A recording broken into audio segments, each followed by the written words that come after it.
What did Nnamdi Kanu did?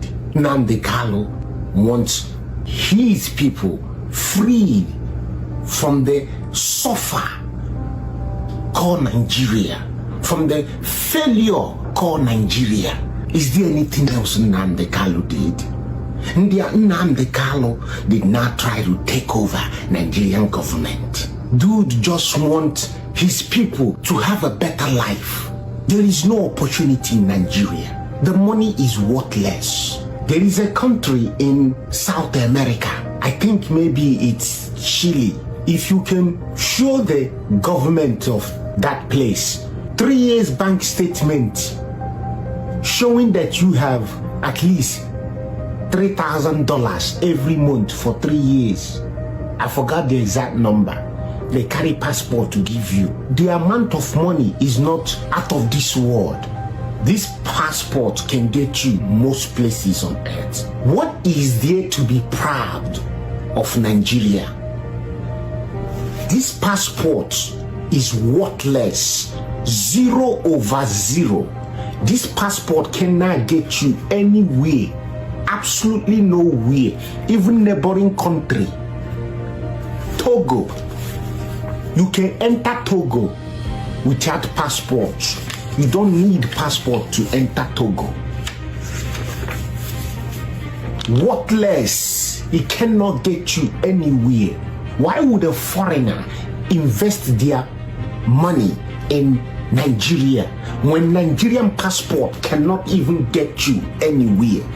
It's a bondage. It's a zoo. There is nothing to be proud of. What are we doing together? We are together suffering. If somebody says something, you carry the person, put in a cage. What? E dey play, e dey show, na so we see am. Pulling back from the brink. How Nigeria can still choose healing over collapse and still pull back from the brink.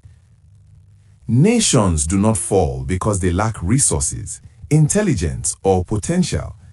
They fall because they ignore warning signs, especially the warning sign of injustice.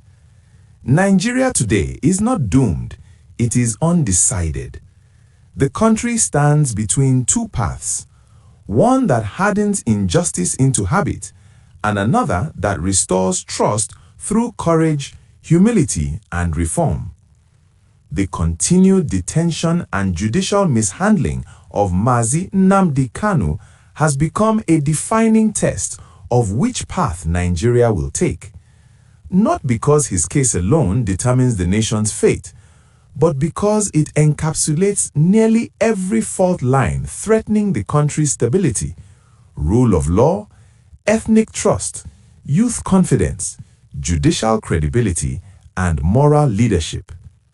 Nigeria can still pull back from the brink, but it must act deliberately and soon. 1. Obey the law to save the law. The first and most urgent step is deceptively simple. Obey court orders. No nation survives when the state itself treats the law as optional. Disobedience of court orders, especially by the executive, teaches citizens that power outranks justice. Once that lesson spreads, social order becomes fragile. The repeated failure to resolve jurisdictional defects, illegal rendition, and fair hearing concerns in Mazi Nnamdi Kanu's case has deeply damaged public confidence. Correcting this is not weakness, it is restoration. Isaiah chapter 1 verse 17. Learn to do good, seek justice, correct oppression. Obeying the law is not submission to pressure, it is submission to principle. 2. Release as a reset, not a concession. Releasing Mazi Nnamdi Kanu should be understood not as conceding to agitation, but as resetting the moral compass of the nation. History shows that releasing unjustly detained figures often de-escalates tension, restores dialogue, and rebuilds trust. Mandela's release did not break South Africa, it saved it. King's movement was strengthened, not weakened, by court rulings that affirmed justice. Nigeria has an opportunity to send a powerful message that it is strong enough to correct itself. Proverbs chapter 24 verses 3 to 4. By wisdom a house is built, and through understanding it is established. Wisdom is the courage to reverse error. 3. Open dialogue, not dungeons. Suppressing dissent is not governance, it is delay. Dialogue does not legitimize extremism, it neutralizes despair. For decades, grievances, especially in the Southeast, have been treated as security problems instead of political and economic concerns. This misdiagnosis has worsened alienation and fueled mistrust. Opening structured, sincere dialogue with regional leaders, youth representatives, civil society, and faith leaders is not optional, it is overdue. Proverbs chapter 18 verse 13. To answer before listening, that is folly and shame. Listening is not surrender, it is leadership. 4. De-ethnicize justice and security. Nigeria's unity cannot survive perceived ethnic targeting. When one group feels perpetually profiled, militarized, or criminalized, loyalty erodes. Justice must be blind, not just in theory, but in practice.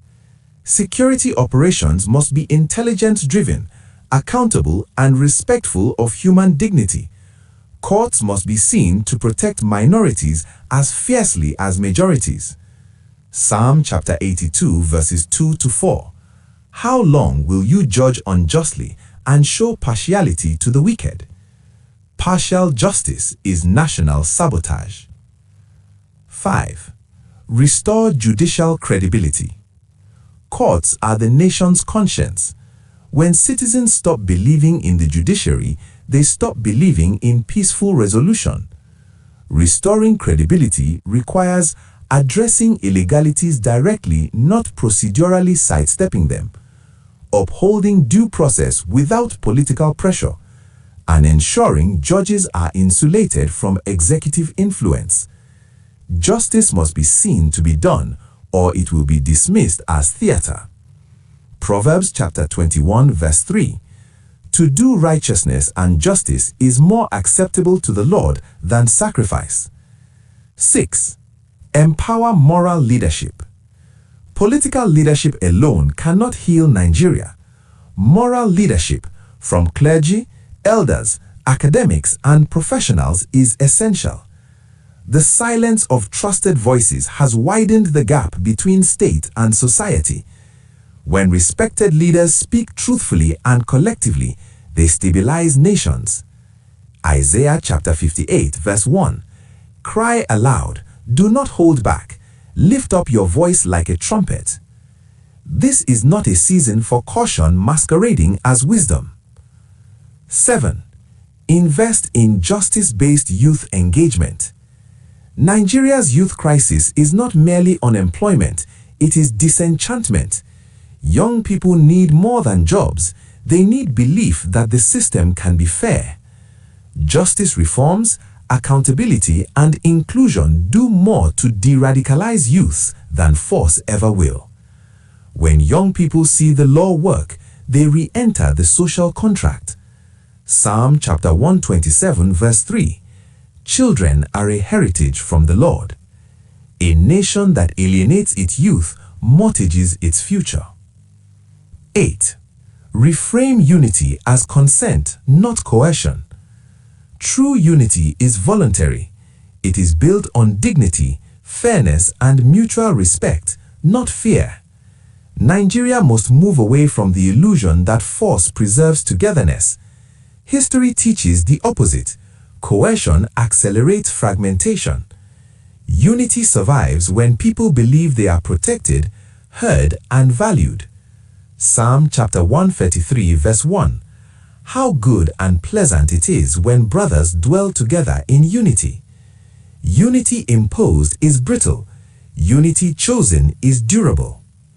9. Seek national healing through truth. Nigeria does not need denial, it needs truth-telling. Past wounds, civil war legacies, ethnic exclusion, state violence must be acknowledged honestly. Nations heal when they confront their history with humility. John chapter 8 verse 32. You shall know the truth, and the truth shall make you free. Truth is not dangerous, suppressing it is. 10. Choose God's path for nations. The Bible is unambiguous about the destiny of nations. Proverbs chapter 14 verse 34. Righteousness exalts a nation, but sin condemns any people. Nigeria's challenge is not complexity, it is moral clarity. God does not require perfection from nations. He requires repentance, justice, and humility. 2 Chronicles chapter 7 verse 14. If my people, who are called by my name, will humble themselves, then I will heal their land. Healing is still possible. Conclusion. The door is still open. Nigeria has not crossed the point of no return, but it is approaching it. Releasing Mazi Nnamdi Kanu, obeying the law, restoring judicial integrity, and choosing dialogue over repression would not weaken the nation, it would save it. History will remember this moment, not for what Nigeria claimed, but for what it chose. Deuteronomy chapter 30 verse 19. I have set before you life and death, therefore choose life. Nigeria can still choose life. Justice can still prevail. Healing can still begin. But time, like history, does not wait forever.